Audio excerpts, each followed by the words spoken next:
Welcome back to this another video. Guys, हमने last class में जो कुछ वर्ब से रिलेटेड बेसिक पॉइंट्स किए थे, हम उसी को कंटिन्यू करेंगे। तो चलिए मैं आपको पहले कुछ पॉइंट बता देता हूँ जो लास्ट क्लास मैंने ऑलरेडी डिस्कशन कर दिया था। तो प्राइमरी ऑक्सिलरी और मॉडल्स में क्या डिफरेंस है। हमारा जो ये प्राइमरी ऑक्सिलरी है, जो कि अगर मैं नंबर में बात करूँ तो these are 11 and the models which are 13 in number. Sir, primary auxiliary किसी भी सेंटेंस में ये मेन वर्ब की तरह भी एक्ट कर सकता है, एज वेल ये हेल्पिंग वर्ब की तरह तो हेल्प करेगा ही करेगा। तो मेन वर्ब में और हेल्पिंग वर्ब में अब डिफरेंस क्या है। जैसे कि हम कोई एक सेंटेंस फ्रेम करते हैं, लेट सपोज मैंने कहा she is working in that company. इस सेंटेंस में अगर हम बात करें सर, हेल्पिंग वर्ब हमारा इज है और सर मेन वर्ब यहाँ पे हमारा वर्किंग है। आप पूरी इंग्लिश में याद रखना, हम कोई भी सेंटेंस बिना मेन वर्ब का फ्रेम नहीं कर सकते। तो क्या sir, she has a smartphone, मैंने अगर ये सेंटेंस लिखा सी हैज अ स्मार्टफोन, क्या इस सेंटेंस में कोई मेन वर्ब है? अब एक तो इशू स्टूडेंट को आता है, सर मेन वर्ब हम आइडेंटिफाई कैसे करें। देखो, मेन वर्ब को आइडेंटिफाई करना बहुत इजी है। क्या करो, जो वर्ड है यहाँ तो पहले तो दिखा सर हैज क्या हमारा यहाँ पे हेल्पिंग वर्ब, जैसा कि आप सब कहते हो। अब कुछ स्टूडेंट्स कहेंगे सर यहाँ पे स्मार्ट हेल्पिंग वर्ब है, सर मेन वर्ब है। जब भी अगर डाउट हो कि मेन वर्ब है या नहीं है, तो आप कुछ मत करो, उस वर्ड में जो भी वर्ड पे आपको डाउट हो उस वर्ड में आईएनजी लगा के देखो। अगर वो वर्ड आईएनजी लगने के बाद मीनिंगफुल बन जाए, then that word is known as main verb. If it is not existing, then we can say that this is another parts of speech. जैसे कि सर हम बात करें स्मार्ट, तो स्मार्ट में आईएनजी लगाओ, स्मार्टिंग इस नाम का तो कोई वर्ड ही नहीं होता है, तो यहाँ पे सर ये हमारा मेन वर्ब नहीं है। लेकिन अदर वर्ड्स देखो, quarrel quarrelling, stop stopping, return returning, watch watching, see seeing, hate hating, weep weeping, ये सभी वर्ड का आईएनजी एग्जिस्ट कर रहा है।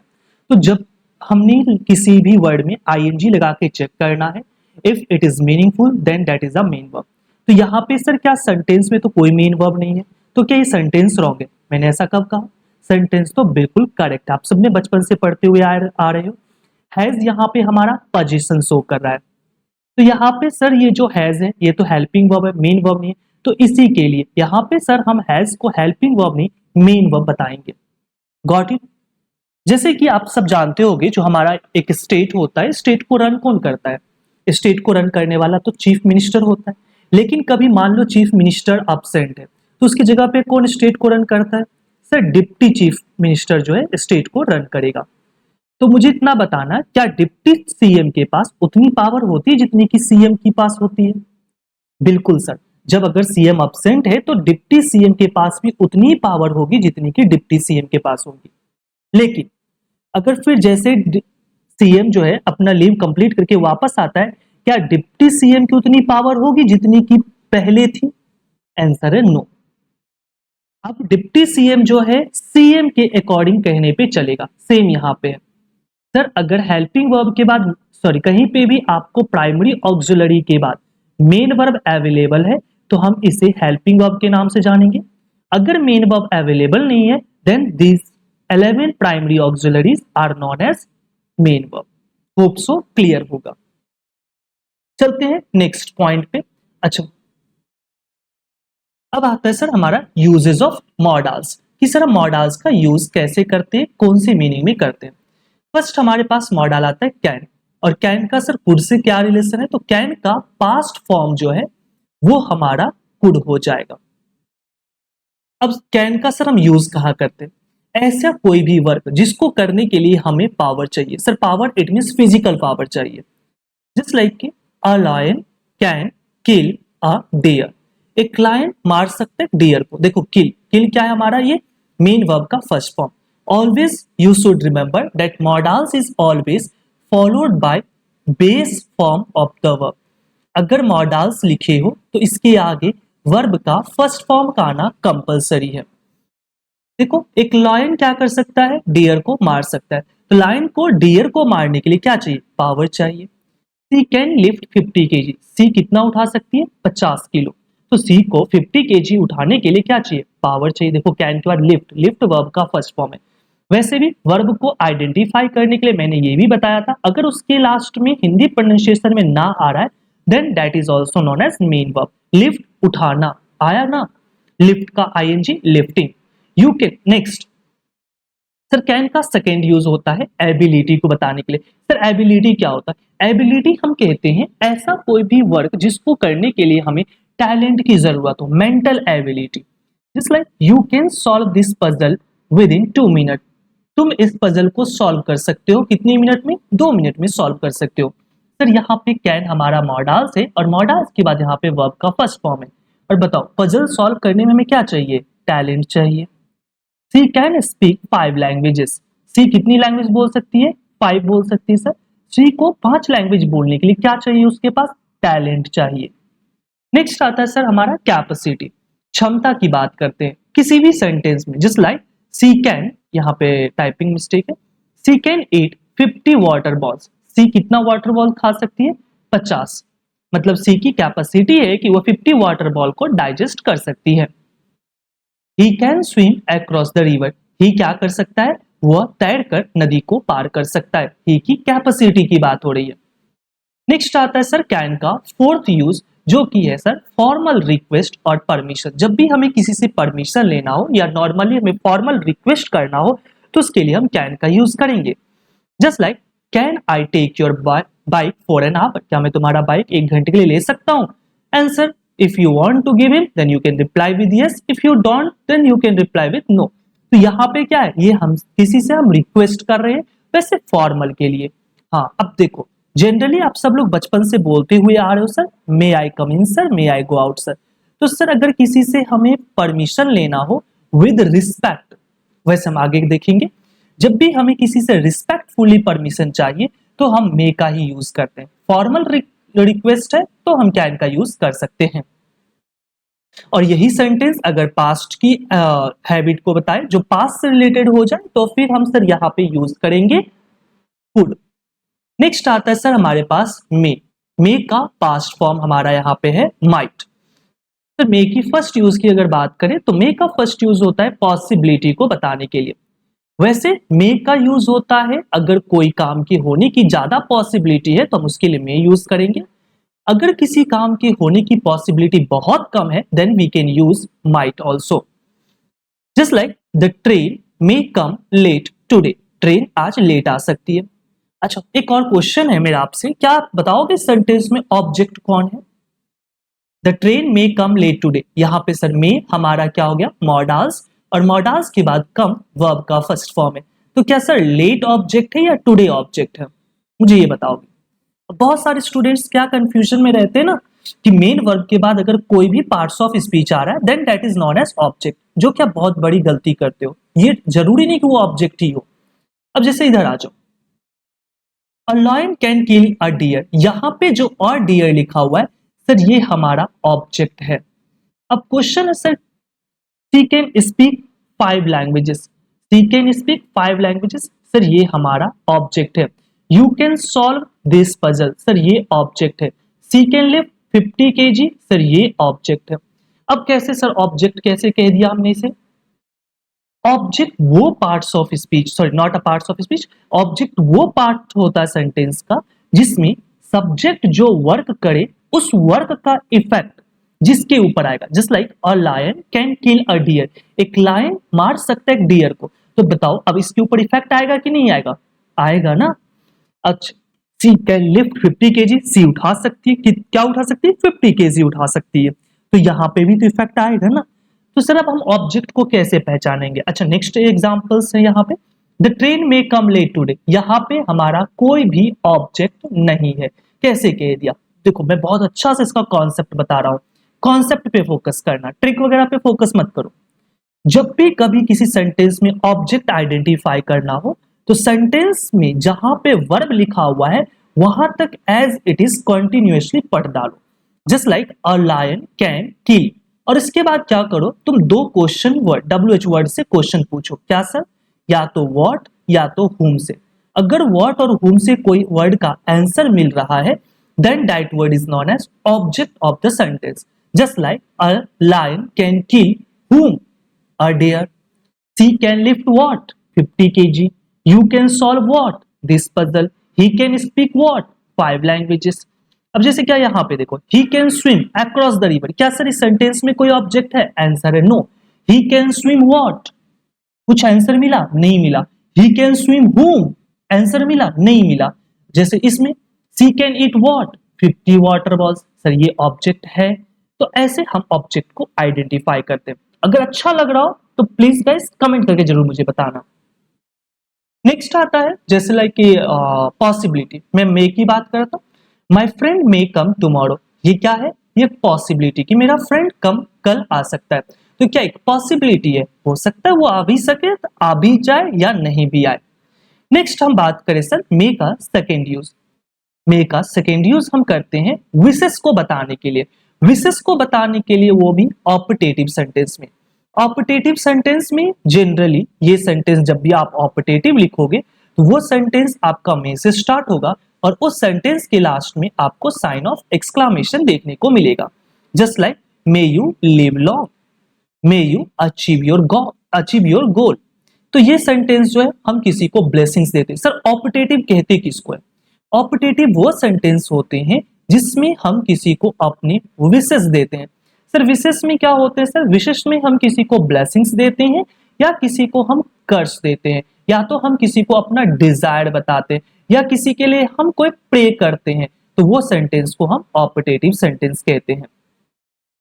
नेक्स्ट आता है सर मे का third use request with respect. किसी से रिस्पेक्टफुली रिक्वेस्ट करना। इसीलिए हम लोग बचपन में हमेशा sir may I go out sir, may I come in sir, may I take your pen please, ऐसे बोलेंगे ना। May I take your pen please की कोई जरूरत नहीं है। We may possibly win the game. ये क्या है? हमारा एक पॉसिबिलिटी को बता रहा है। सॉरी नॉट हाँ, पॉसिबिलिटी को बता रहा है। अच्छा मुझे बताओगे क्या यहाँ पे पॉसिबली का पार्ट्स ऑफ स्पीच क्या होगा? देखो मोस्टली, मैं हमेशा नहीं कह रहा हूं, मोस्टली ऐसे वर्ड्स जिसके लास्ट में ly लगेंगे that word is known as adverb. ठीक है, वैसे भी यहाँ पे देखो मे क्या है हमारा सर? मे मॉडल्स है। विन क्या है? विन वर्ब का फर्स्ट फॉर्म है और मॉडल्स इट मींस ये हेल्पिंग वर्ब है।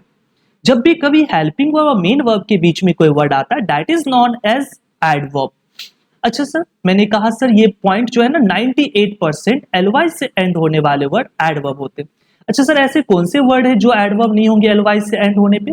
जस्ट लाइक कि मैंने कहा फ्रेंडली, मैंने कहा मैनली, ये वर्ड सर एडवर्ब नहीं होंगे। फिर ये होंगे क्या sir? These words are known as adjective. ऐसा क्यों सर? क्योंकि जब आप नाउन में ly लगाओगे तो वह वर्ड आपका एडवर्ब नहीं, वह वर्ड एडजेक्टिव की तरह एक्ट करेगा। वैसे ज्यादातर जो वर्ड्स ly से एंड होंगे that is known as adverb. Hope so clear होगा। नेक्स्ट अगर हम बात करें सर जो नेक्स्ट मॉडल्स है, अब देखो यहाँ पे शैल विल वुड तीन मैंने लिखा है। अच्छा बहुत अभी इसमें भी डाउट आता है, जैसे सर विल का पास्ट क्या है? विल का पास्ट हमारा यहाँ पे वुड है। तो सर शैल का पास्ट क्या होगा? सर शैल का पास्ट शुड होगा। लिख दो सर शुड, नहीं लिखना है। शैल का पास्ट शुड नहीं होता है, इस चीज को ध्यान रखना। शैल का पास्ट जो है सर वुड ही होगा, शुड नहीं होगा। अच्छा शैल और विल हम इसका यूज क्या कब करते हैं? शैल और विल, पहले इन दोनों के यूज के बारे में देखो। शैल और विल का यूज करते हैं हम टू रिप्रेजेंट फ्यूचर एक्शन। जो भी कभी हमें फ्यूचर की एक्शन बताना हो इसके लिए हम यूज करते हैं शैल और विल। वैसे अगर आप बुक में पढ़ोगे तो आपको मिलेगा डिटर्मिनेशन शो करने के लिए हम पर्सन चेंज करते रहते हैं। वो आपके एग्जाम में इतने डीप में इतना मतलब अब ये पुराना पैटर्न है, इसके नहीं क्वेश्चंस बनते तो आप उसे छोड़ दो। सर आई का सॉरी शैल का यूज करते हैं only with first person I और वी, इसके साथ शैल यूज करते हैं। सर विल का यूज किसके साथ करते हैं? आंसर है विल का यूज हम सभी के साथ कर सकते हैं। विल का यूज वैसे second person you, third person he, she, it, they, any name, ये इन सभी के साथ हम विल का यूज करेंगे। सर विल का यूज सर हम आई के साथ भी कर सकते हैं और वी के साथ भी कर सकते हैं, ये रॉन्ग नहीं होगा। नेक्स्ट पॉइंट आता है सर वुड। अब हम सर वुड का यूज कहाँ करेंगे? वुड का यूज करते हैं, हमारा फर्स्ट यूजेज आता वुड का प्रेफरेंस बताने के लिए या चॉइस बताने के लिए। Just like he would rather die than beg. He जो है क्या करना पसंद करेगा? ही के लिए मर जाना बेहतर है बेग करने के कंपैरिजन में। वुड रादर, वैसे तो आपको ये बताऊंगा मैं, अगर आप जब पार्टिसिपल पढ़ोगे ना तो वुड रादर के बाद हमेशा वुड सूनर, वुड रादर और had better, would sooner than, would rather than, इन सभी के बाद हम वर्ब का फर्स्ट फॉर्म यूज करते हैं और इसका नाम है sir marginal auxiliary. Would rather को ही मार्जिनल ऑक्सिलरी के भी नाम से बुलाते हैं। वुड का सर सेकेंड यूज, वुड का सेकेंड यूज क्या है सर? पोलाइट रिक्वेस्ट करने के लिए भी हम वुड का यूज करते हैं। Just like would you like to take tea और कॉफी? क्या आप लेना पसंद करोगे टी और कॉफी? तो जब भी हमें किसी से रिक्वेस्ट करना है वो भी पोलाइटली, तो हम वुड का यूज कर सकते हैं। नेक्स्ट, वुड का यूज सर हम इमेजिनेशन बेस्ड सेंटेंस में करते हैं। और एक और पॉइंट याद रखना, वुड साथ ही साथ इमेजिनेशन बेस्ड सेंटेंस जो भी इफ क्लॉज होगा उसमें हमेशा वर्ब हमारा फिक्स होगा, वर्ड का ही यूज करेंगे। If I were the PM of India I would give a job to each youngsters. बिल्कुल सही बात है। नेक्स्ट, वुड का नेक्स्ट यूज हम करते हैं सर पास्ट हैबिट को भी बताने के लिए। ही वुड बी, सॉरी यहाँ पे पास्ट हैबिट, जस्ट लाइक कि मैं कह सकता हूं I would go to school by bus. तो ये हमारा पास्ट की हैबिट को बता रहा है, तो इस तरह से सेंटेंस में हम वुड का यूज कर सकते हैं। नेक्स्ट पॉइंट आता है सर वुड का यूज हम कहाँ करेंगे? प्रोबेबिलिटी को बताने के लिए, कोई संभावना, अगर कोई ऐसी बातें हैं तो हम वुड का यूज करेंगे। Just like he would be playing cricket, he हो सकता है क्रिकेट खेल रहा हो, तो ये पॉसिबिलिटी है, प्रोबेबिलिटी है, संभावना है, तो हम इसके लिए भी वुड का यूज कर सकते हैं। वैसे मैं आपको बताऊं ना तो वुड में आप क्या क्या पढ़ना? Preference choice, imagination, polite request, past habit, probability को भूल जाओ चलेगा। Okay guys, okay. एक और पॉइंट ध्यान रखना, अगर प्रेफरेंस दे रहे होगे तो वुड के साथ हम रादर का भी यूज कर सकते हैं। नेक्स्ट आता है सर हमारा शुड। शुड का यूज कहां करेंगे? मैंने पहले बताया शुड शैल का पास्ट नहीं होता, लेकिन अभी भी कहीं कहीं पे आपको यूजेस मिल जाएंगे as a past form. Should का फर्स्ट यूज, किसी को अगर आपको सजेशन देना हो, सलाह देना हो, एडवाइस देना हो, उसके लिए हम शुड का यूज करेंगे। वैसे तो मुझे इसमें आई थिंक एक पॉइंट में भूल गया था लिखना, अभी आप मेंशन कर लेना। किसी को उसका ड्यूटी बताना हो, उसका कर्तव्य बताना हो, तो भी हम शुड का यूज करते हैं। जस्ट लाइक एग्जाम्पल देखते हैं, the patient should take medicine on time. Patient को मेडिसिन समय पे लेनी चाहिए, ये क्या एक तरह का एडवाइस है। डॉक्टर तो कहेगा मेडिसिन टाइम पे लो, और वो अंदर अंदर विशेष करता रहेगा कि टाइम पे मत लेना, ताकि तुम मेरी जो इनकम है उसको ग्रोथ देते रहो। तो यहाँ पे देखो शुड मॉडाल्स, मॉडाल्स के बाद वर्ब का फर्स्ट फॉर्म है, एडवाइस के लिए यूज हो रहा है। We should not laugh at the poor, हमें गरीबों पे नहीं हंसनी चाहिए, ये क्या है हमारा? ये भी हमारा एक advice. I think the patient should take medicine on time, ये हमारा सजेशन होगा, एडवाइस नहीं, सजेशन की कैटेगरी में रखेंगे। We should not laugh at the poor, ये एक एडवाइस है, हमें नहीं हंसना चाहिए गरीबों पे। शुड के बाद हमारा लाफ आ गया, वर्ब का फर्स्ट फॉर्म। एक क्वेश्चन आता है सर नॉट और नो में क्या डिफरेंस है? चलो आपको ना इस क्लास में बहुत पॉइंट एडिशनली सीखने को मिलेगा। नो और नॉट में क्या डिफरेंस है? अगर हम बात करें सर नो की, तो नो जो वर्ड है ये सर हमारा एडजेक्टिव है, और नॉट की अगर मैं बात करूं सर तो not is an adverb. Sir कैसे सर? जैसे मैं आपको एग्जांपल देता हूं,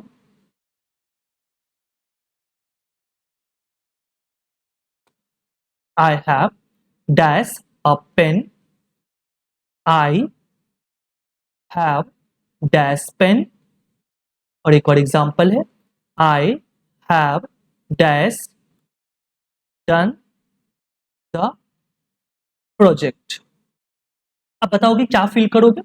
जैसे कि आप सभी जानते हो सर, फर्स्ट में हमें I have not a pen कहोगे, आई हैव नो पेन कहोगे, और यहां पे क्या कहने वाले हो sir? I have not done the project. Clear है? अब ऐसा क्या हो गया सर? देखोगे एक लाइन, हमें ये लाइन जो मैं बता रहा हूं ये ज्यादा तो इंप्लीमेंट नहीं होता, वैसे मैंने लास्ट क्लास में बताया था। नाउन के पहले अगर कोई वर्ड आता है that word is known as adjective, adjective के पहले अगर कोई वर्ड आएगा that word is known as adverb, and adverb के पहले भी अगर कोई वर्ड आएगा तो हम उस वर्ड को एडवर्ब कहते हैं। अब देखोगे आप यहाँ पे सर, ये रहा आर्टिकल, ये रहा पेन। पेन क्या है सर? हमारा नाउन। नाउन के पहले वर्ड होगा सर एडजेक्टिव, और एडजेक्टिव के पहले जो वर्ड होगा हम इसे एडवर्ब कहेंगे। Got it? लेकिन यहाँ पे देखो, पेन क्या है? हमारा नाउन, तो नाउन के पहले वर्ड आ गया क्या? हमारा एडजेक्टिव हो गया। नो एडजेक्टिव की तरह यूज हो रहा है। यहाँ पे देखो सर, हैव हमारा हेल्पिंग वर्ब, डन हमारा मेन वर्ब, और जब भी मेन वर्ब के पहले कोई वर्ड आएगा, अभी भी पीछे मैंने बताया था, वो एडवर्ब की तरह ही वर्क करेगा। और हेल्पिंग वर्ब मेन वर्ब के बीच में आने वाला वर्ड तो एडवर्ब ही होता है। ओके, नेक्स्ट एक और यहां पे देखोगे, ड्यूटी। ड्यूटी को बताने के लिए हम करते हैं शुड का यूज। जस्ट लाइक कि सर ड्यूटी का कुछ एग्जांपल्स दे दो sir. We should take care of our parents. Take care of our parents. तो यहां पे देखोगे सर शुड लिखा हुआ, और शुड के बाद टेक केयर, ये हमारा वर्ब का फर्स्ट फॉर्म है। क्या है? हमें अपने पेरेंट्स की देखभाल करनी चाहिए। बिल्कुल सही बात है, पेरेंट्स ने जब हमारी देखभाल किया इतने दिनों तक, तो हमें भी उनकी देखभाल करनी चाहिए। ये हमारा सेंटेंस में हमारा ड्यूटी को बता रहा है। Next example, लेस्ट। लेस्ट क्या सर? लेस्ट का मीनिंग क्या होता है? कभी भी आपको सेंटेंस में लेस्ट वर्ड दिखे तो हमेशा ध्यान रखना, लेस्ट के आगे हम शुड का यूज करेंगे। सर लेस्ट होता क्या है? लेस्ट एक नेगेटिव वर्ड है, इसके साथ हम कभी भी दूसरा वर्ड का यूज नहीं करेंगे। जस्ट लाइक वर्क हार्ड, कठिन मेहनत करो, लेस्ट कहीं यू शुड फेल, तुम फेल ना हो जाओ। तो ये सेंटेंस नेगेटिविटी को बता रहा है, हम लेस्ट के साथ शुड का यूज करेंगे। अब देखो पढ़ने में क्या अच्छा लगेगा? Work hard लेस्ट you will fail, अच्छा लग रहा है ना, बट ये इनकरेक्ट है। रन फास्ट, तेज दौड़ो, लेस्ट you should miss the train, नहीं तो कहीं तुम्हारी ट्रेन ना छूट जाए। तो यहां पे देखो नहीं का कोई वर्ड नहीं मिल रहा होगा, बट लेस्ट ऑलरेडी एक नेगेटिव वर्ड है, और जैसे ही लेस्ट आया सर तो इसके साथ साथ शुड भी चलना ही चलना है। गाइस समझ में आ रहा है पॉइंट? अगर मेरी स्पीड हो तो आप मुझे बताना, ताकि मैं नेक्स्ट क्लास से थोड़ी सी मैं स्पीड को कम कर दूंगा। नेक्स्ट मॉडल्स है हमारे पास sir ought to. Ought to का यूज कहां करेंगे? देखोगे ऑट टू का भी सर जैसे जो मीनिंग सर हमारा शुड का होता है, वही सेम मीनिंग हमारा ऑट टू का भी मीनिंग होगा। दोनों में कोई डिफरेंस नहीं है। ऑट टू का भी यूज हम सर करेंगे ड्यूटी को बताने के लिए, मोरल ऑब्लिगेशन को बताने के लिए। मुझे बताओगे सर ऑब्लिगेशन का पार्ट्स ऑफ स्पीच क्या होगा? ऑब्लिगेशन हिंदी में बोलते हैं इसको कर्तव्य। मोरल ऑब्लिगेशन इट मींस नैतिक कर्तव्य। देखोगे जिस भी वर्ड के लास्ट में आई ओ एन आ जाए, that word is known as noun. अब मुझे बताओ मोरल का पार्ट्स ऑफ स्पीच क्या होगा? सर अब भी हमने देख सीखा है कि नाउन के पहले कोई वर्ड आएगा, that word is known as adjective. तो कैसी कैसी obligation? Moral obligation. We ought to serve our country, हमें अपने देश की सेवा करनी चाहिए। सर यहाँ पे आप चाहो तो शुड का भी यूज कर सकते हो, ये इनकरेक्ट नहीं होगा। होप सो क्लियर होगा। नेक्स्ट आता है सर हमारा यहाँ पे मस्ट। सर मस्ट का यूज कहाँ करते हैं? तो मस्ट का यूज करते हैं हम कंपल्सन बताने के लिए, नेसेसिटी को बताने के लिए। देखो इसके भी लास्ट में आई ओ एन आ गया, तो सर ये भी हमारा नाउन की तरह एक्ट करेगा। Compulsion just like soldiers must ओबे देयर कमांडर, सोल्जर को अपनी कमांडर की बात अवश्य सुननी चाहिए। क्या है वो? कंपल्सन है। सोल्जर्स अगर उसको रात में नींद नहीं आई, सुबह में वो सो गया और सुबह बोला कमांडर आज मैं नहीं आ रहा हूं, ऐसा नहीं होगा, उसको माननी पड़ेगी उसकी बातें। तो ये हमारा कंपल्सन को शो करता है। सिर्फ मस्ट का यूज करते हैं हम फिक्स्ड डिटर्मिनेशन को बताने के लिए। We must win the game, हम सब अवश्य इस गेम को जीतेंगे, तो इसके लिए भी हम मस्ट का यूज करेंगे। We must obey traffic rules, ये हमारा क्या है? ड्यूटी है, कर्तव्य है। Sir we must obey the traffic rules, obey verb का फर्स्ट फॉर्म है। और आप सब पेपर दे दोगे, आपके पेपर पे ना ऊपर आपका इंस्ट्रक्शन लिखा होता होगा, candidate must answer in their own words, candidate must write in blue ink. मिलता है कि नहीं मिलता है? तो ये क्या है? कंपल्सन है। अगर आपने चेंज किया तो आपके ऊपर कहीं ना कहीं कार्रवाई हो सकती है। तो यहाँ पे जो है हमारा कंपल्सन शो करता है, फिक्स डिटर्मिनेशन की बात होती है। देखो यहाँ पे भी आई ओ एन लगा हुआ है, इट मीन सर ये भी हमारा नाउन है, और फिक्स्ड ये हमारा सर एडजेक्टिव है। वैसे फिक्स्ड वर्ब का थर्ड फॉर्म है, बट ये एडजेक्टिव की तरह वर्क करता है किसी भी सेंटेंस में। होप सो क्लियर होगा। फिर मिलते हैं नेक्स्ट वीडियो में। Thank you.